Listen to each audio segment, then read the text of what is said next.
Salut, j'espère que tu vas bien. Aujourd'hui, on est là pour un épisode où je vais te parler de comment la biomécanique a métamorphosé ma pratique d'enseignante.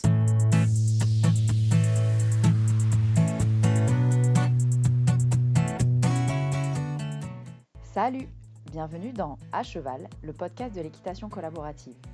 Je suis Morgane, je suis coach en équitation et j'accompagne mes élèves, peu importe leur discipline ou leur niveau équestre, vers plus de collaboration dans leurs échanges avec leur cheval. Si tu es cavalière et que tu es à la recherche de connaissances, de tips, de réflexions ou d'exos pour que ton équitation devienne plus collaborative, alors tu es au bon endroit. Dans ce podcast, je te partage seule ou avec mes invités tout pour t'inspirer et que tu puisses développer l'équitation dont tu rêves avec ton cheval. T'es prête ? Allez hop, à cheval ! Allez, on est parti pour l'épisode du jour. C'est pas anodin que je choisisse cette problématique-là aujourd'hui puisque j'ai ouvert il y a quelques jours la nouvelle session, les portes de la nouvelle session pour le programme Feel and Fit spécialisé pour les pros. Et du coup, cet épisode, il va un peu me servir, entre guillemets, à vous raconter comment mon histoire et mon vécu d'enseignante et ce que je vis au quotidien sur le terrain m'a emmené comment ça m'a emmené à créer justement ce programme pour les pros. Et je place ici, parce que c'est le moment de le faire, le fait que au moment où sort cet épisode, nous sommes lundi et vous avez jusqu'à jeudi. Si jamais vous êtes pro et que vous avez envie d'intégrer la biomécanique dans votre pratique, les candidatures pour le programme Feel and Fit de cette session-là ferment jeudi qui arrive. Le jeudi 12 juin. C'est donc le moment d'aller dans la description, trouver le lien qui va vous permettre de candidater pour cette session-là. Et je reviens au sujet de l'épisode du jour. Aujourd'hui, j'avais vraiment du coup à cœur de vous expliquer comment vraiment la biomécanique a métamorphosé ma pratique à moi, et parce que c'est hyper important, d'après moi, que cet outil de la biomécanique se démocratise, j'ai envie de dire. Et je vais vous parler d'abord de mon expérience en tant qu'enseignante. Pour ceux qui me suivent depuis un moment, vous savez que l'enseignement dans le monde du cheval n'est pas mon premier métier. J'avais un autre métier avant, je faisais beaucoup de choses, mais dans l'environnement de l'alimentation animale. C'est bien donc pour ça qu'on parle aussi de ce sujet-là dans les programmes que je propose, mais ce n'est encore pas le sujet de cet épisode aujourd'hui. L'idée, c'est que vous compreniez un peu mon parcours, pour que vous compreniez comment j'en suis venue à la biomécanique et surtout comment la biomécanique s'intègre dans moi, mon métier d'enseignante, et du coup peut-être s'intègre dans vous, votre métier, quel qu'il soit, au service des chevaux. À l'époque, je travaillais avec des grosses boîtes dans l'alimentation animale, spécialisées en différentes espèces, et j'ai décidé de me reconvertir dans le monde du cheval, dans l'enseignement. Pourquoi ? Au départ, j'étais pas formée en biomécanique, et au départ, j'avais quand même un peu cerné que moi, en tant que cavalière de complet, il y avait des choses qu'on m'avait pas expliquées et qui entraînaient des incompréhensions, des comportements parfois dangereux avec et pour mon cheval. Et il était aussi arrivé des bricoles de santé, grosses problématiques de santé, notamment une grosse colique qui, de mon point de vue d'aujourd'hui, aurait pu être évitée si j'avais eu les connaissances à l'époque. Donc, le sujet de l'enseignement, il est venu comme ça chez moi. Il est venu dans ce truc de il faut vraiment qu'on sache tous, nous, cavaliers, peu importe le niveau qu'on a, peu importe la discipline qu'on fait, ces informations-là, elles viennent. C'est des informations au sujet du cheval qui ne dépendent pas ni de la discipline ni de la méthode qu'on pratique. Et donc, c'est hyper important que ça se démocratise à fond. Il faut que tout le monde sache. C'est vraiment partie de ce principe-là. Au départ, moi, je m'étais fort formée en développement personnel par le cheval et en équitation dite éthologique. Donc, comment le cheval apprend, comment on se fait comprendre de notre cheval, comment je communique avec mon cheval. Et donc, j'ai commencé à animer des stages sur le côté plutôt relationnel, communication avec le cheval. il y avait une part émotionnelle aussi dans ce que je faisais, dans ce que je fais toujours aujourd'hui d'ailleurs. Euh, mais assez rapidement, j'ai été frustrée dans ces stages parce que j'avais en face de moi des chevaux qui, certes, il y avait des problématiques de comportement, parfois fortes, parfois très présentes, que les personnes qui me présentaient les chevaux, donc les cavaliers, avaient à cœur d'adresser de manière bienveillante, mais de manière concrète et de manière douce. Et en fait, assez rapidement, j'ai eu la sensation que un grand nombre de ces problématiques de comportement venaient de problématiques physiques, en fait.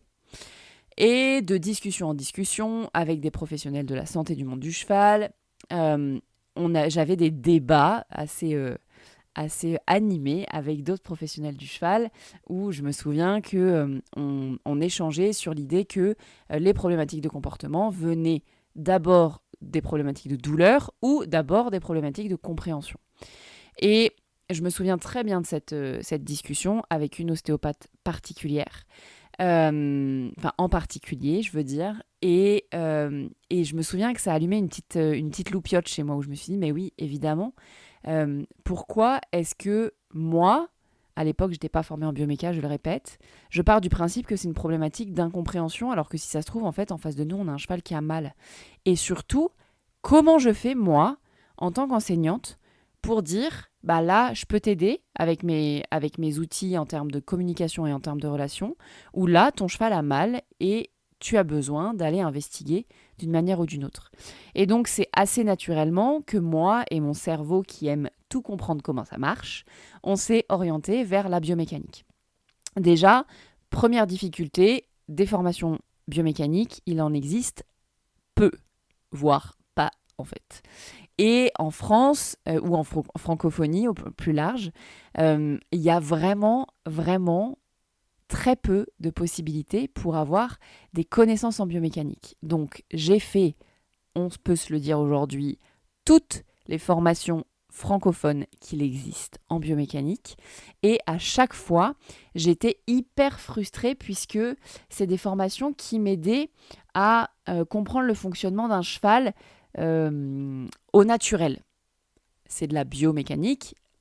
Étymologiquement, la biomécanique, c'est la mécanique du vivant.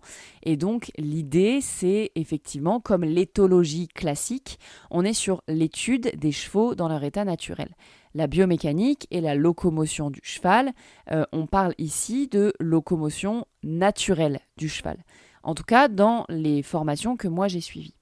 Et c'était à la fois passionnant et à la fois absolument pas les chevaux que moi j'avais sur le terrain. Puisque les chevaux avec lesquels moi j'interagis en tant qu'enseignante, en tant que cavalière, c'est des chevaux avec qui j'ai envie de faire des choses. J'ai envie de dire à qui je fais faire des choses aussi. Mais l'idée, c'est qu'il y a il y a un truc qui se passe, il y a une communication qui se passe et on a un projet commun pendant nos séances en tout cas.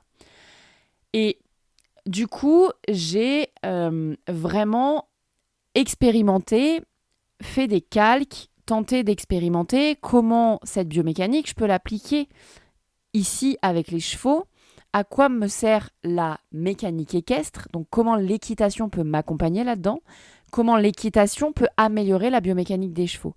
Ça, c'est vraiment le sujet qui me passionne. C'est comment je fais pour que l'équitation que je pratique vienne servir le cheval, vienne améliorer les caractéristiques, peut-être physiques, du cheval. Chez moi, les caractéristiques physiques du cheval, c'est avant tout comment je fais pour que mon cheval se sente mieux dans son corps, fonctionne mieux d'un point de vue confort, tonicité et longévité, j'ai envie de dire. Et de ça, évidemment, découle la performance, puisque si on a un cheval qui se sent mieux dans son corps, évidemment qu'il va être mieux performant. C'est comme nous, un athlète qui a mal partout, il court pas bien. Les chevaux, c'est pareil. Donc l'idée, c'est vraiment de mettre l'équitation au service du cheval, de son physique et de sa mécanique. Et aussi, je vais rajouter ça parce que c'est hyper important pour moi, tout ça dans la collaboration, évidemment. Donc, je cherche en plus de tout ça, d'avoir un cheval qui co-crée les séances avec moi. Et le fait de comprendre cette biomécanique a absolument tout changé dans ma façon d'appréhender mes séances. A absolument tout changé dans ma façon d'appréhender les séances avec mes élèves.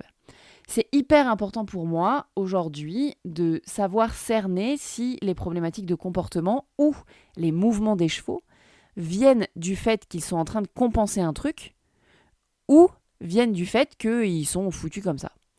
Et surtout, comment je fais, même s'il est foutu comme ça, si ça implique qu'il va s'appuyer plus sur une épaule que sur une autre, ce qui est le cas de 100% des chevaux, comment je fais moi ?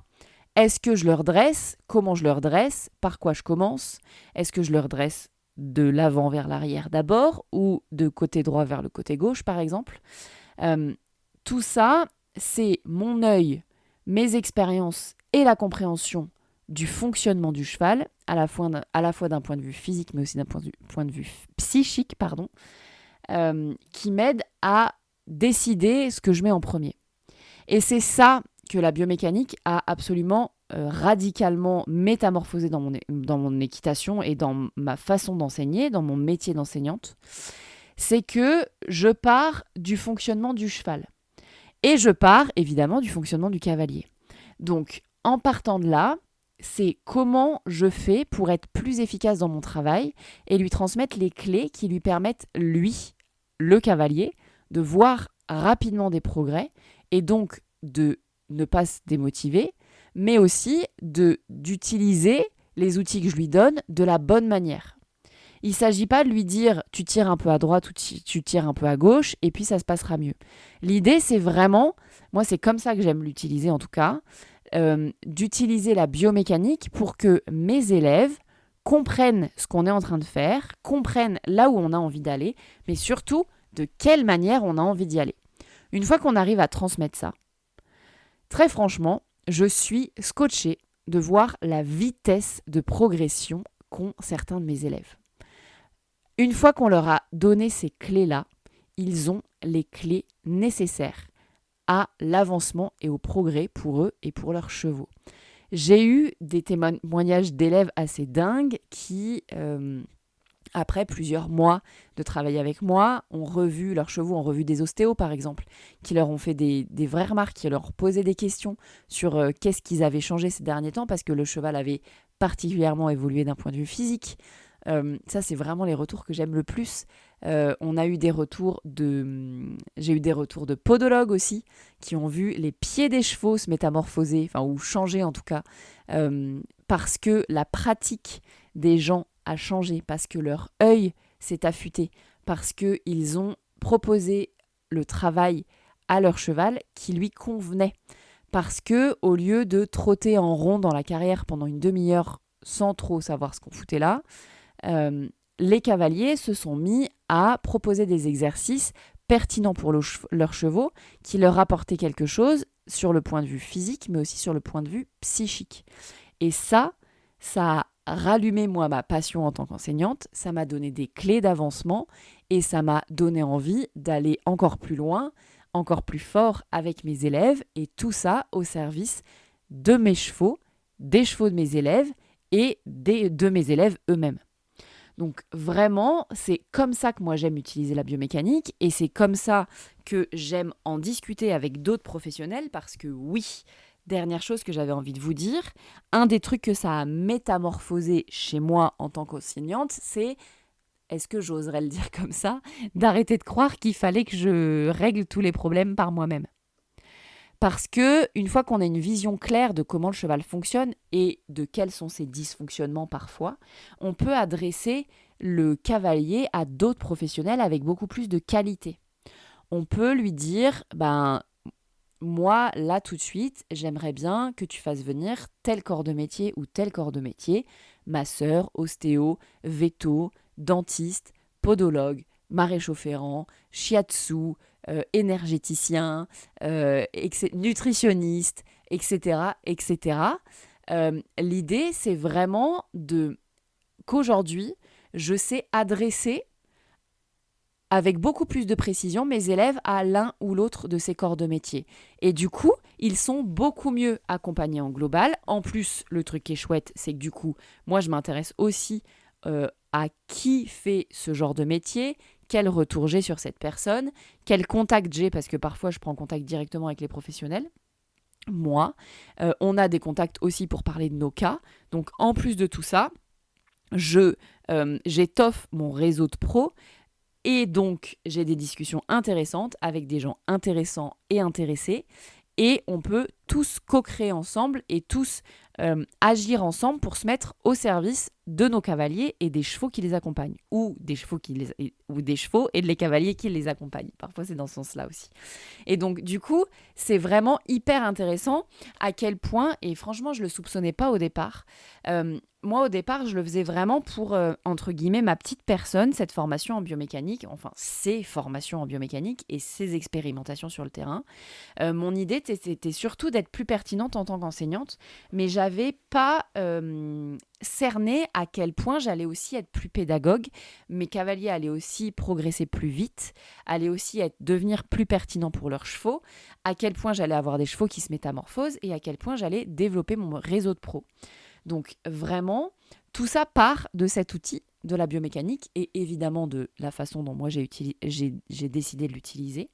Et c'est vraiment pour ça qu'aujourd'hui, j'ai à cœur de former de plus en plus de pros parce que je suis persuadée que cet outil, si on l'a tous, si on arrive tous à jouer avec, on va pouvoir vraiment tous, à notre petite échelle, apporter quelque chose en termes de pédagogie et en termes de progrès, en termes de pertinence dans le monde du cheval et aussi en termes de collaboration entre nous, les professionnels, entre les professionnels et les particuliers. Et on va pouvoir créer un espèce d'égrégore comme ça de professionnels qui va aller vers le mieux, qui va accompagner les gens vers on a plus de confort, nos chevaux ont plus de confort et donc on pratique une équitation qui va mieux. Voilà ce que j'avais envie de dire sur cet épisode de podcast. C'était peut-être pas hyper cadré et à la fois, je pense, assez clair. J'avais vraiment envie de vous raconter comment... déjà comment mon histoire m'a emmenée à la bioméca et comment moi j'utilise la bioméca sur le terrain, mais aussi dans quel état d'esprit je forme les professionnels qui rentrent dans mes programmes et dans le programme Feel and Fit notamment. Si jamais cette façon de faire te parle, que tu as envie de démarrer une discussion avec moi, surtout, n'hésite pas à venir m'en parler sur les réseaux sociaux. Si jamais tu as envie, toi aussi, de te former en biomécanique, mais avec cet état d'esprit de je mets la biomécanique au service du cheval, je mets la biomécanique au service de la pédagogie avec mes clients ou mes cavaliers, viens m'en parler sur les réseaux sociaux et tu peux aussi te renseigner sur le programme Feel and Fit qui est encore ouvert, comme je le disais, pendant quelques jours jusqu'au 12 juin. Tu as le lien directement dans la description de cet épisode parce que je suis en train de créer une session spécifique pour les pros, une formation spécifique pour les pros et j'ai vraiment à cœur de à la fois vous accompagner en individuel, les uns et les autres, pour que vous puissiez pratiquer avec vos chevaux et faire l'expérience de concrètement qu'est-ce que ça peut changer dans ma vie de cavalier que d'être formé en biomécanique, mais aussi de créer un égrégore, des discussions entre pros pour qu'on puisse tous réfléchir à comment on intègre ça dans notre métier, parce que cette formation, elle est à viser des enseignants comme moi, certes, mais aussi j'ai de plus en plus de masseurs, de praticiens shiatsu, de personnes qui travaillent avec les chevaux aussi concrètement, comme dans la traction animale. J'ai aussi les enseignants, je vous l'ai déjà dit, des naturopathes, des corps de métier de la santé du cheval qui sont de plus en plus présents et je trouve que les discussions en sont vraiment hyper enrichies. Donc vraiment, si jamais ça vous parle, déjà venez me le dire sur les réseaux parce que j'aime bien démarrer des discussions avec vous et renseignez-vous sur le programme Feel and Fit parce que s'il reste des places, c'est peut-être le moment pour vous de l'intégrer. Voilà ce que j'avais envie de dire sur cet épisode de podcast. Et si jamais, du coup, le podcast te plaît, n'hésite pas à aller mettre 5 étoiles sur la plateforme d'écoute que tu utilises. Ça m'aide beaucoup à le mettre dans les oreilles de nouveaux professionnels et particuliers du monde du cheval qui veulent développer l'équitation collaborative. Et surtout, n'oublie pas de t'abonner si tu veux être mis au courant des prochaines sorties d'épisodes. Sur ce, je te laisse ici et je te dis à la semaine prochaine pour un nouvel épisode de À Cheval, le podcast de l'équitation collaborative. À plus!